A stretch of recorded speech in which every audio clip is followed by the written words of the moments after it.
You're listening to the Breakfast Briefing on the Market Mogul. All the insight you need in a short, sharp email. And remember, it's free forever. Remember to share this with your friends, family, and colleagues.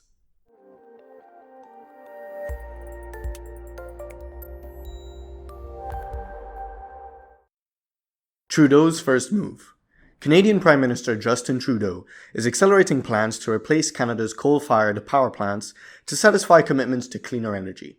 By 2030, Canada is hoping to replace all remaining coal-based energy sources. The move is in line with Trudeau's overall stance in focusing on the environment, such as setting a minimum price for carbon-based fuels and pushing back decisions on constructing pipelines. Canada appears to have made its decision on how it will restart its struggling economy and handle its neighbour's new leader. Trudeau may have to face a harsh reality, however, with the fact that Canada is heavily dependent on fossil fuels, and its strongest trading partner is very much facing a different direction. Confidence lifts in oil. Russian President Vladimir Putin voiced his approval and support for a curb to oil production. The oil industry is back in the limelight as OPEC's meeting approaches. OPEC has a history of failing to work together, and two major players, Iran and Iraq, appear not to be interested in cutting production anytime soon. Many other nations are continuing to look for investments into producing fields despite discussing the possibility of a cut. Russia and Saudi Arabia, however, have maintained a stance of reaching a deal, and the rise in price only highlights the trust the market has in their strength. On the face of it, a deal looks like a no, but if Russia and Saudi Arabia say so, expect at least a modest deal to be agreed upon. Tyson food undercooked. Meat producer Tyson Foods has issued a profit warning along with announcing the resignation of its chief, Donnie Smith. Tyson watched its share price fall by over 17% over a dark day of bad news. With its long-time chief stepping down to a profit warning for next year, the company is suffering from a massive drop in chicken, beef, and pork demand. The move indicates the huge health wave that millennials are starting to bring into the market.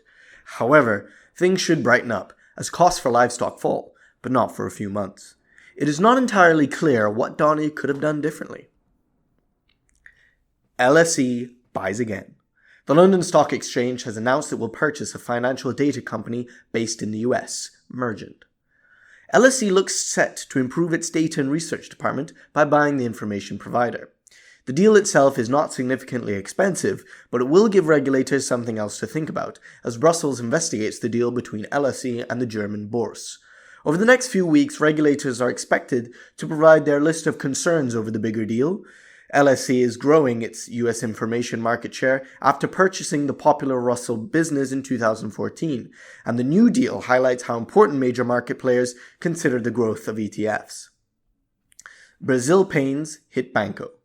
Banco do Brasil, the largest bank in Latin America, announced significant cost cuts from its employees being pushed into retirement to closing branches.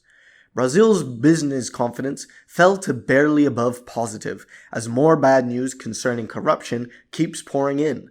Companies in Brazil have been forced to cut back as the GDP growth rate continues to be negative, and economists keep lowering its forecast.